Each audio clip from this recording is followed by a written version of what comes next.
Welcome everybody to today's episode of the Great Birth Rebellion podcast. My name is Dr. Melanie Jackson at Melanie the Midwife. I'm a clinical and research midwife with my PhD, which is why I send out a weekly email which contains the resources that we use to create every single Great Birth Rebellion episode. You can join the podcast mailing list at melaниethemidwife.com. Our Great Birth Rebellion premium members also get access to podcast transcripts, additional resources, the Ask Mel a Question button, and an exclusive monthly Ask Me Anything episode. That said, let's get into it. Today, we are continuing our Wise Woman series with an Australian midwife who has traversed the earth to gather wisdom from all over the world, which she now integrates into her work as an Intrepid midwife. Sarah Smits is an Australian midwife, but as her Instagram handle at Bridging World's Midwifery insinuates, her work spans beyond Australia and deep into the reaches of places like Guatemala and India. Sarah spent her career gathering non-Western knowledge about birth and pregnancy and postpartum recovery. So we're going to tap into that today. Welcome, Sarah. I realised I just gave away your last name. Is that not something you make public?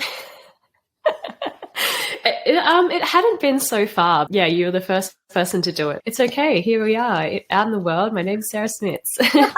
Whoa, I did not think that would be the first controversy for today, but there you go. So I want to invite you to first introduce yourself in a bit of a different way. I am going to ask you your age and life stage. Could you pad out that introduction that I gave and just share who you are? Yeah, absolutely. Such an incredible podcast and resource that I share so widely. So it's such an honor. Yes, as Mel shared, I'm Sarah Smits. I'm an Australian midwife. I'm 33. I have been a midwife for 7 years. I include my 3 years of study.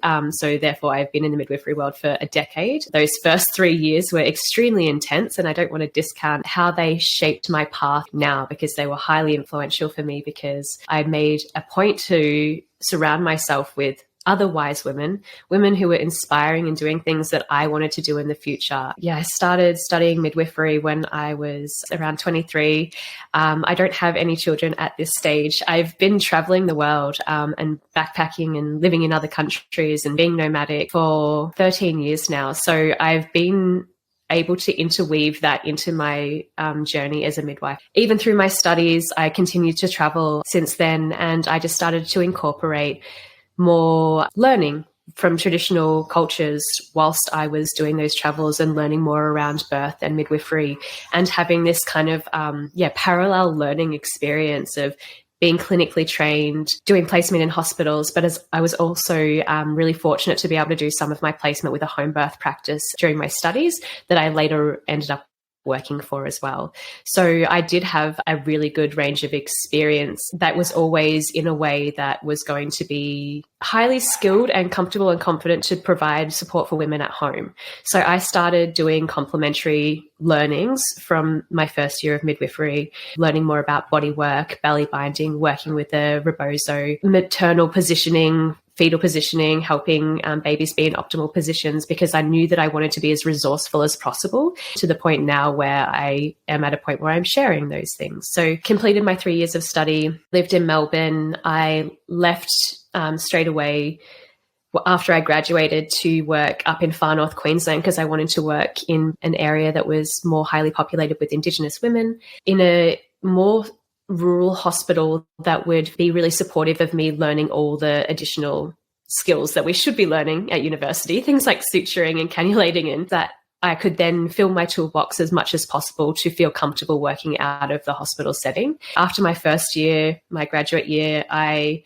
already knew that this didn't feel in alignment with me and how I wanted to work. On a whim, Googled if there was any birth centers in India. I found one, I connected with them, and I moved to India and started working in a birth center. And I knew that I needed to move out of the settings that we're exposed to in Australia in order to get the exposure to birth, really, birth in all its unfoldings without the intervention. And in a setting that allowed for more of the natural unfolding of labor and birth. In that setting, we had I'd say almost half the women coming to us were VBACs because the cesarean rate is actually so high in India. We were looking after women who were having twins, who were going well over 42 weeks, who were having extremely long labours. It was just my comfortability level with normal just continued to grow because I was just seeing it and exposed to it. I got to learn how nutrition and working with Ayurveda, particularly in this area, exercise and lifestyle changes, a lot of intention on postpartum care and healing and massage and belly binding was impacting outcomes for women and babies. So you did a Bachelor of Midwifery. Yep. So you weren't a nurse first, you went straight into midwifery in your early 20s, did a year of training in a rural area. And so it was there that you got the additional skills of cannulation and suturing. Yeah, and just to feel comfortable to work at home. I did a placement in Vanuatu as a student, and there was a group of New Zealand midwives working there as well, and New Zealand student midwives, and just to see the difference between our knowledge and our skill set already was interesting. So it really made me realize that like we are really trained to be in a hospital and be reliant on other people as well. So then this birth centre in India, so you did a new grad year and then off you went. Tell us about the birth centre. The culture in India is very medicalized as well. So across the country, that the cesarean rate was sitting pretty similar to Australia. But if you actually break it down to different demographics, then they're starkly different. So out in the remote areas where there's lay midwives and no access to any sort of like hospital care, the cesarean rates are about 1%. But then in the cities, the cesarean rates are about 80%. So it kind of just evens out and makes it not look so bad. But like when you're in a metropolitan area, the vast majority of women were having cesareans. But at the time, there wasn't any midwifery training. So they also have labour and delivery nurses and doctors. So everyone hires a doctor if you go through the hospital system to have your baby. There wasn't really many options. So a incredible midwife and mentor of mine, Priyanka, she didn't have a positive birth experience herself, so wanted to be able to provide something different. So she really trailblazed in India, and she learned via correspondence in America in order to start up a standalone midwife-led birth center. And she got teachers and her mentors to come over to India. She's in an incredible position now where actually she has pediatricians and obstetricians working for her. Like the midwives are like the ones who lead the care, and the doctors are there to support. Some of the reasons that women were telling me that they were having cesarean sections were just completely unbelievable. So to be able to do what she's done there was really inspiring. So it was such a great privilege to get some experience working with them. And did you go over there employed by the birth centre, or was it more like a placement where you were offering your services for free? That I can't say. Because the laws have changed around it now. Ooh. Now that there's like midwifery training in the country, people can't go over there and work as midwives because you're technically taking the jobs of a local midwife. Right. But it was kind of in a grey area when I was there. So then did you work there full-time? Full-time hours. It was a lot of work. I taught a pregnancy exercise class and dance class for the women. We taught Lamaze classes. I went out with the chechis, the aunties who support us in the centre, to go and do the postpartum cares with the women. So the herbal bathing and the massaging and the belly bindings. Doing quite a lot of work there. But yeah, it was such beautiful exposure. And because there's not very many options for midwifery care in India at the time, women were coming from all over the country. And India is such a beautiful country that every single state is quite different from each other. So I had like all these women coming to me, and I was learning so much about their like religious and family customs, particularly during pregnancy and birth. You find out so much about a culture. Did the birth centre keep stats and records on the outcomes of the births that they were attending there? Yeah, they do. It's definitely something that I would have been aware of at the time, but now is about 6 years ago, so I can't really recall. But they had fantastic statistics. We hear in Australia that Indian women are at high risk of gestational diabetes and high risk of stillbirth especially if they go past 42 weeks. And that definitely was not what we were seeing. The outcomes were amazing. The VBAC rate was extremely high. You have to be so refined with your midwifery skills in a setting like that when the reality of transferring to an Indian hospital looks very different to the reality of transferring in an Australian hospital.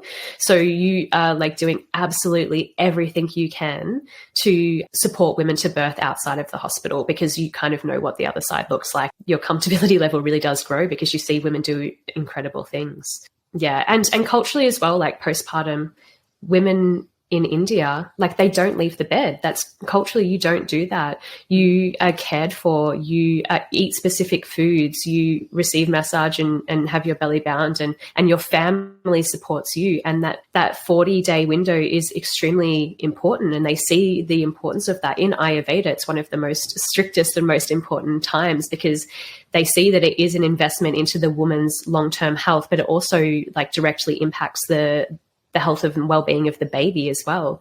So all this prejudice around like, you know, Indian women not wanting to get out of bed and all these sorts of things and the labels that they're given is just like completely unjust and uncalled for, because actually the more we're learning about postpartum care and the importance of it, well, actually these cultures have it right. And it's just us projecting our views, which are not necessarily the most supportive of any woman, let alone someone that has a cultural importance around the postpartum period. I guess this is a big part of why I want to expose myself to different cultures and different ways of practicing, because just because we're seeing one way, it's not necessarily the right way. There's so much more out there, and to open and expand your mind. And because really when it comes to pregnancy and birth, we really have to sit in nothingness.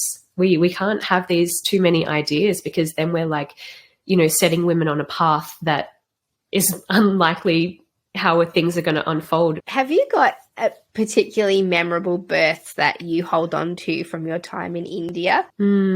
Yeah. There's a lot of long births. You spoke about this on a previous podcast in regards to the birth pause. There was a lot of birth pauses. And what would happen in a birth pause is we'd make the woman a bowl of congee and tuck her into bed with her partner, and we'd go and have a sleep.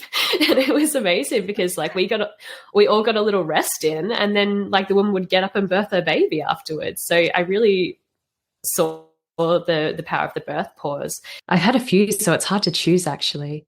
But there was a woman who, she wasn't Indian, but she was living in India, having her first babies. She was having a twin pregnancy for her first, and she had been going through obviously the hospital system and not happy with what they were telling her, which was ultimately you need to have a cesarean. So I think actually our team only met her once before she came in and powerfully birthed her babies. I just remember her like just stomping around the room, sat on a birth stool, pushed out a baby, held the baby, pushed out another baby, an ordinary normal birth. It was amazing. We had a really big team there to obviously support that we were going to be having two babies and in case anything arose. But the whole team, like we really actually came together at the start and like just connected with each other and said a few prayers as well to just bring in our birth goddess supports. And yeah, it was a beautiful experience. And there was a photographer there as well. So in the team, there was obviously a few midwives for a twin birth in a birth centre in India. How do you get a team together for that? It was just the team who worked there. So there was 3 midwives and no and her partner. No obstetrician or paediatrician. No. Traditionally, midwives, not traditionally, I mean medically, midwives are not considered to be able to supervise a twin birth. That seems way out of our scope and what we're allowed, in inverted commas, allowed to do as midwives. What made it so that you guys were confident in doing that in that situation? One of the midwives who was present was from America, and she'd been a home birth midwife for decades and decades and was well experienced. You know, I find that hard to like also sit with as well. It's like, why do we consider ourselves not skilled for this situation? It's birth. It's a variation of birth. A woman just happens to birth 2 babies. Yes, there are complications that can arise, but I think if you have a full understanding of what those complications are, have an understanding of how you would manage them and have a bit of a plan together and have conversations with the woman to ensure that she's fully aware, you know, fully trusting in her team, fully trusting in herself, then it's hard to sit with. It's like, well, why are we limiting the options for women based on what we're told that we shouldn't have experience around? Like the same example with a breech birth, like, you know, sometimes babies are breech and they come and we don't know about it until it's happening. And to de-skill someone around that, or tell someone that they aren't allowed to support that when it's something that sometimes just pops up, is just, yeah, it's crazy. So that was part of my motivation of being like, I want to expose myself to as much as I can, so I feel comfortable with these situations if they happen to arise, because they can. Yeah. You know? But in order for me to feel comfortable to work in this space, I have chosen to put myself in situations where I get exposure to it. So, and I think that's the thing, is it's not that we are incapable of caring for situations that arise like that, an unexpected breach or twin births, or even expected breaches and expected twin births. It's just that in our training, we're not allowed to be the clinicians in that situation. It's always somebody who's medically trained, like an obstetrician or a doctor, who gets invited into that space, and they get priority on learning these skills. And what we know now actually is, even in the obstetric realm, obstetricians are losing the skill to do breech and twin births. And so then it actually is falling back into a midwifery realm. The gap is that I think, and you're right, it's about actually understanding what's required and then being able to clinically provide that. So it's not that we can't, it's that we limit the opportunities that midwives have to learn. So it sounds like what you've done is chased down those opportunities in a setting that will allow it. And you're like, I am getting these skills because it's a dying skill to be able to attend a twin birth confidently, knowing that if something arises, my job as the midwife is to facilitate what might be needed to correct that. If a birth goes well, you don't need anybody there because it's gone well, and that's what happens most of the time. But when somebody invites me as a midwife into their space, they're saying, if something doesn't go well, you are the responsible person in this room. I'm handing over the responsibility to you to clinically correct something that's not going as it should. But then my job is to not interfere where things are going as they should. Then you stay out of the way, right? what I feel is the more we're learning about how to support a breech birth, it's just coming back to supporting physiology and supporting a woman to tune into her body and instinctively do the things that she needs to do, because she is the one that is getting the feedback from the baby. So ultimately, I feel like it comes back to, again, just being comfortable with your midwifery skills, which is sitting on your hands, unless something is indicating that it may be going awry. And our role then is to step in and support so it doesn't go awry. Yeah, I don't know. I don't see it any differently to us making a decision of supporting any woman. We ensure that she's well supported. We ensure that she's well informed, and we listen to what she wants, and we come up with something collaboratively that everyone feels like comfortable with, and that's what we came to. It's a beautiful, ideal situation. I mean, yeah, I'm certainly supportive of, midwives having these skills and using them. I just can see so many limitations, particularly here in Australia, where everything, and midwifery is regulated here in Australia, which, I'm actually grateful for. And we'll talk about that in another episode, because I know regulation is a really touchy topic. But I want to continue on what you were talking about the postpartum care that you witnessed for women in India and how they traditionally care for women who have had babies. Can you talk a little bit about what you learnt and what you are now clinging to and using in your own practice? Yeah, India was my first exposure to intensive, like, beautiful postpartum care, and seeing the really important flow-on effects that has. So in India, there's a rule. It's like 3 days in the bed, 3 days on the bed, 3 days around the bed. Like, you can't leave your room, really. And everything is brought to the woman. So women have a sacred supported 40-day window. And this isn't just in India, it's in many countries around the world. And the very intentional food is given, so you're not overloading the digestive system, because, as we know, in those days after birth, the digestion is low. The woman has a lot of healing in her body to do. So the foods that she's putting into her body is can either help or hinder that recovery process. So the foods are very specific. They're very focused on warming, easy to digest, and everything is done with intention. Intentional spices that support the digestion, intentional spices that support the milk supply, and massaging of the body. So again, this is practiced around the world. Binding of the belly, again, around the world, because you're recognizing that the changes that happen to the body, all the organs were misplaced. Now they've kind of like clunked back down. The abdomen was full of air and cool where the baby was occupying, and now it's just like, you know, so much space there. So we work with the massage to get to move the air and move the cool. We bring warmth to the womb. We help to reposition the womb, and then we bind the belly to keep it in place and, you know, hold the bones together.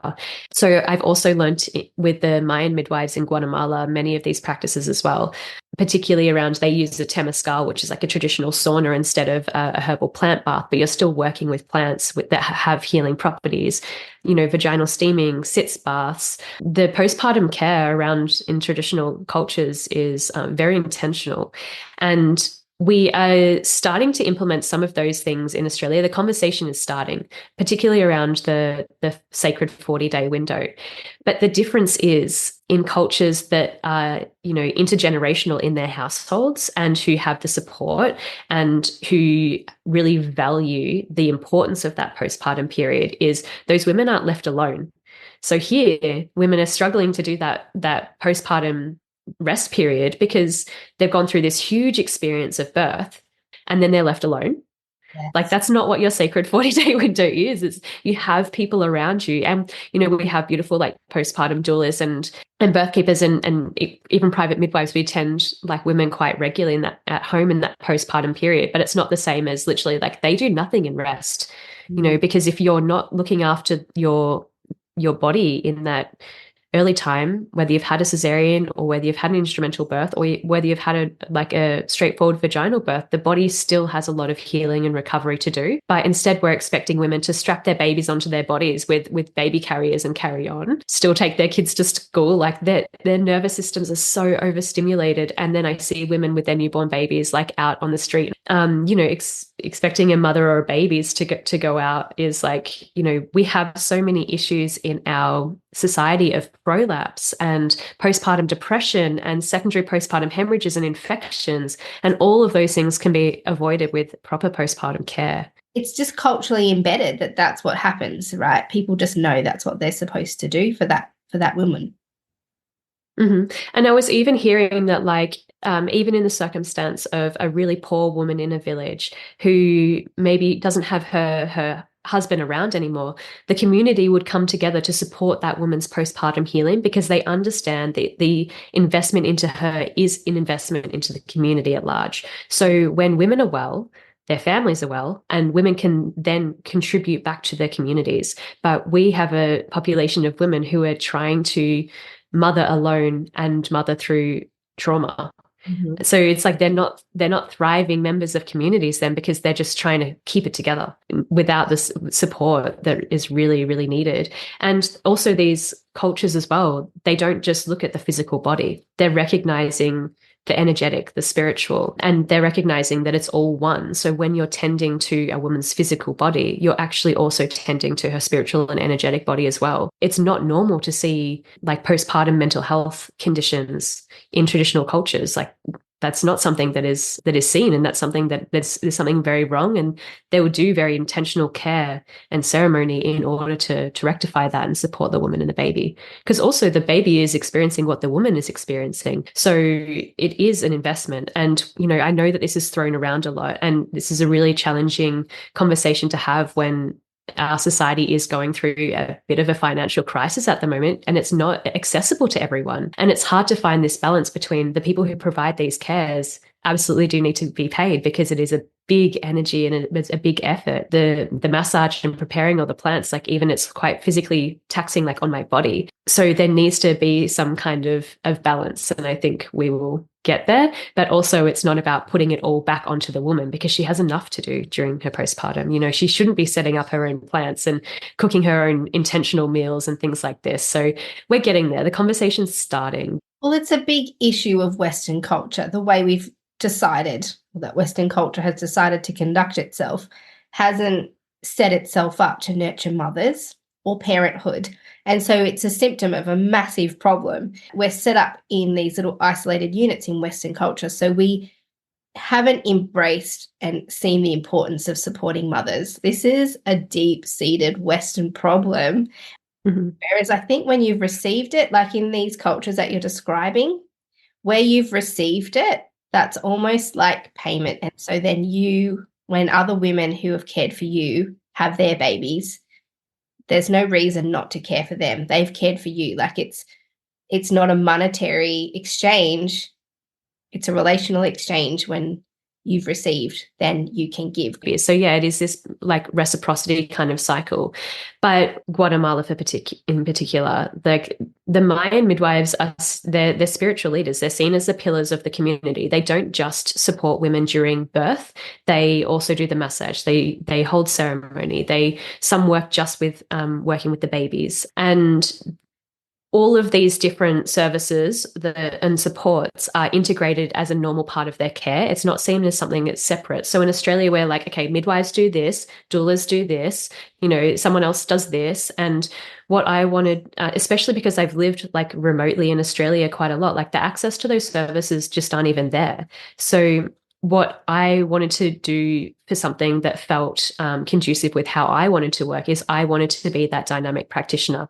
I want to be able to provide all those things for the women so I don't have to outsource every single thing. So if a woman has, a problem that she's needing support, like with trying to turn her baby if her baby is breech, or whether it's a positional thing, or she needs more support in her postpartum healing, or signs of infection are arising, like they're now skills and knowledge that I have because I've gone out to fill my toolbox with those things, that if those situations arise, then I still feel like I don't have to refer the woman on. That's my influence of working alongside like traditional cultures, because that's what the midwives do. They do everything.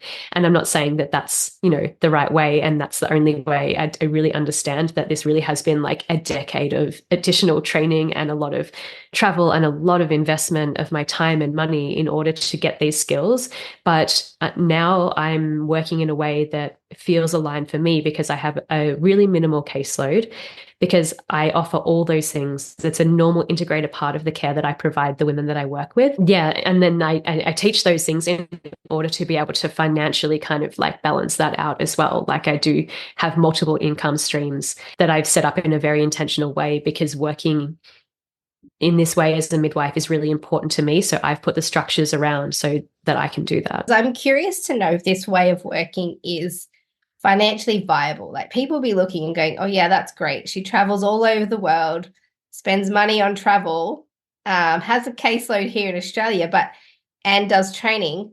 Do you see this as a financially viable way for midwives to work? Yeah, well, I guess it just totally depends on how you choose to live your life. Like I prioritize any income that I have coming in on it going back to my business and it going to travel. So then I'm, not lavishly spending money in other ways.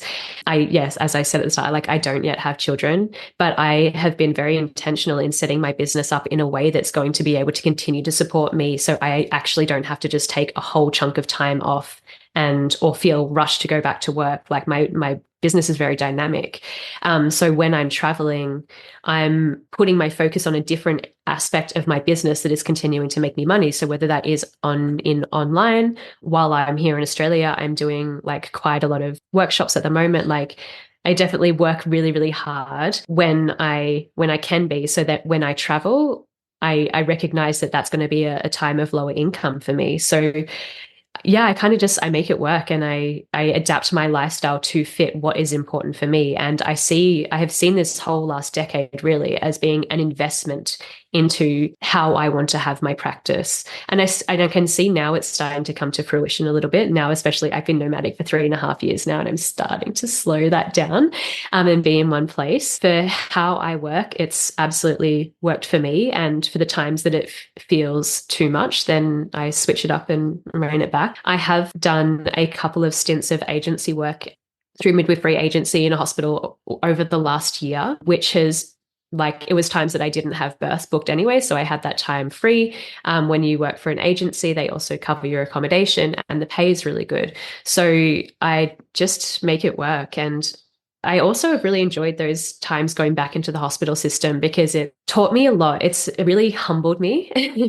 It's shown me the reality of the environment that the vast majority of women in Australia are birthing in, because you kind of can get disillusioned in your little bubble sometimes when you're just supporting home birth. So yeah, there was definitely situations that arose there that I was like, whoa, glad I got that one ticked off my midwifery bingo, and that didn't happen at home and that it happened in a hospital setting. But also being able to then integrate what I know and how I practice like into that system as well. So would you consider yourself, you're definitely a midwife, no doubt about that, but would you consider yourself a businesswoman? I guess I have to stand up and own that now, because I was kind of putting it off for a long time. And I've kind of just made my business work for the last kind of like 3.5 years, where it's been sort of like my main sort of like income. And I had a big kind of like reality shakeup, actually, like, I don't know, the last couple of months with all these like astrological events and all these things going on. It just felt like, all right, now is the time to actually like really take this seriously. And because I have really, really big dreams of how I want to grow my business, and those dreams require money. And I really want to be able to continue support the Midwife project, which is the project in Guatemala with the Mayan midwives. And again, they also require money. So that's just a reality of like our world. And I think in order to make this more sustainable and my time really efficient, I've really had to put some big focus on my business at the moment. So I think I've got about like 3 or 4 business mentors at the moment. I'm just feeling into like, so how can I change this up? How can I make this as like effective as possible? And I think that is a real challenge when you're a private midwife, because that's not necessarily something that's in your skill set, and it takes up a huge amount of time. So I'm just lucky that my background before coming into midwifery was actually managing bars. So I already knew how to sort of like manage a team, manage a business. I'd done a short business course just before I started midwifery, and I have some people around me who are entrepreneurs. So I'm always like bouncing ideas off. I feel like I just keep adapting and changing it, and I've learnt so much. I definitely have tried things out and they haven't worked so well, but at the moment, like, it seems to be going good. And so now your work here in Australia, talk to us about that. So I returned from India and tried to do a little hospital stint for a while and set up a midwifery group practice in a remote area. Actually, to be honest, just gave me a lot of vicarious trauma and really instilled in me that I am working out of the hospital system. Conveniently, that time of me leaving that hospital coincided with COVID and I got stuck in Melbourne. But what that did was it allowed me an incredible opportunity to work with the home birth practice that I studied with, and we were extremely busy. So I was able to finish all my hours of endorsement working with a private practice and working in home birth. And that really, set up that continuation of me wanting to work for myself. I mentioned that I've been nomadic for the last 3.5 years, and I've still managed to work as a private midwife and attend home births. And I'm sure most people are curious about like how you manage that. Like I said, I take on a pretty small caseload. I'm only really wanting to look after like one woman due a month, like maximum. I wasn't even offering births at this time, but I had women reaching out to me and asking if I would go to certain locations because there was no midwives in the area. So my last year kind of just turned into that, of like one woman after another asking me to come to a certain area and be present for her birth, and then provide the body work and the postpartum care that I do. So I was very intentional with the women that I would work with. A lot of them are actually midwives. I'd say like a good portion of my caseload is usually midwives or birth workers. They know a lot already. So working with them is, there are aspects that are more easeful because they already have a pretty thorough understanding of like what to look out for and things like this. Working with them and getting to know them via online at the start.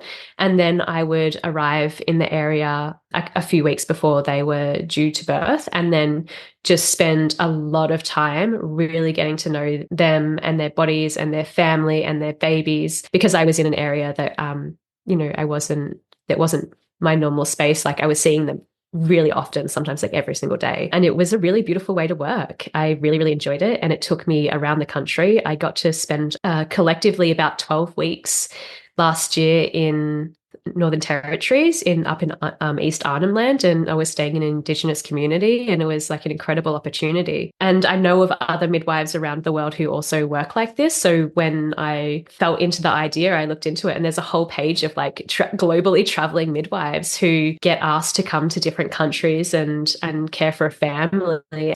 Because obviously people will be like, where's like what antenatal care are you providing? But it looked different for everyone, because some of them were midwives. They were either checking themselves, they were going to work and still having like physical checks that they're wanting to get done. But I feel like as a midwife, when you work in private practice, like 99% of what you do is talk.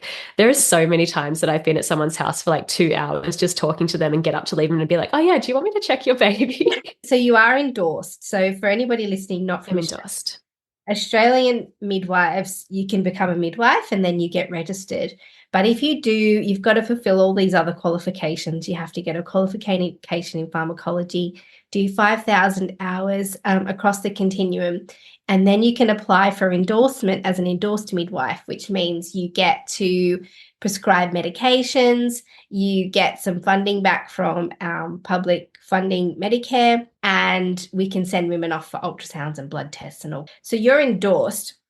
How does it work? When you're working overseas, where does your insurance and registration stand? Like, are you covered when you're going away and working overseas? Ultimately not. It's dependent on each country. So each country has different requirements about whether you need to do like a bridging course or whether you need to have insurance there. Or also I'm working and learning and supporting women in different capacities while I'm overseas. So yeah, in India, the requirements have changed now, but at the time when I was there, then there was nothing required of me to like a transitional program or anything like this. I've also attended a birth in Austria, but the Austrian midwives they don't need a second midwife. So I just attended as a support to the woman and as a midwifery support, a midwifery helper. And in Guatemala, I haven't attended any births, but it's also a very lax country and I'm just there to support the midwives. So yeah, I'm supporting them to work in their capacity as well. What we're going to do is we are going to have a whole episode about your Guatemalan adventures, because you've learnt a lot in Guatemala that you're currently using in your practice and also training midwives. But before we go, can you tell us about what kind of training you're offering here in Australia? So it's currently 2024 for anybody listening to previous episodes. Yeah, sure. So in between births, I'm traveling still, and I have actually done like quite a few workshops already. I call them circles, and this I'll delve into more when we speak about my experience in Guatemala, because I don't want it to come across as like it's a class, I'm teaching you. It's this structured kind of experience because, when you're connecting with this work, so particularly at the moment, I'm sharing on working with the rebozo and belly binding and more sort of like fetal positioning things. I also have previously shared a workshop on postpartum cares. So it's a way of like a knowledge transmission and reconnecting with wisdom. So I do conduct it and facilitate it in a way that it's like a circle of women coming together where we are remembering knowledge that is has always been there, that is very cross-cultural, that is practiced around the world. I share it in a way that we can incorporate it now into the way that we practice and our modern lifestyles, and interweave it in the medical system and things like this. So that's where I'm kind of focusing on at the moment. So I do have one that is already ready to sign up for. It's in November on the Sunshine Coast. So the details to that is on my website. I'm about to start up, once again, I was doing them a few years ago, an online birth worker circle. So it's just a space, again, that like birth workers can come, share their stories, get support. Something that I really intentionally try to do is break down the barriers that we have in these segregated birth worlds in like around the world, but particularly in Australia. We kind of have like, here's the free birth camp, here's the home, like private midwife camp, here's the hospital midwife camp, here's the obstetric camp. And it's not conducive with actually supporting the best outcomes for women. And it's not conducive with us being able to access this incredible like wealth of knowledge that we all hold. We all hold such different experiences as well. So I find that when we all come together and we learn from each other and we have a beautiful mutual respect, that's only going to help us all to sort of like thrive and continue to support this community. Thank you so much for your time. In the show notes, we're going to put all the details of where you can find Sarah, where you can register for some of her workshops. And Sarah's going to join us in the next 2 episodes. The next episode, we're going to talk about Guatemala, and then we're going to chat in depth about belly binding. So we will see you in those episodes where you can hear more from Sarah. Thank you for being here for today's episode of the Great Birth Rebellion podcast. If you want to get access to all the resources that we use to create every single podcast episode, you can join the mailing list at melaniethemidwife.com. Or better still, the Premium Members Hub. The Premium members get access to transcripts, the Ask Mel a Question button, an exclusive Ask Me Anything episode every month. All the details are in the show notes, and I will see you in the next episode of The Great Birth Rebellion.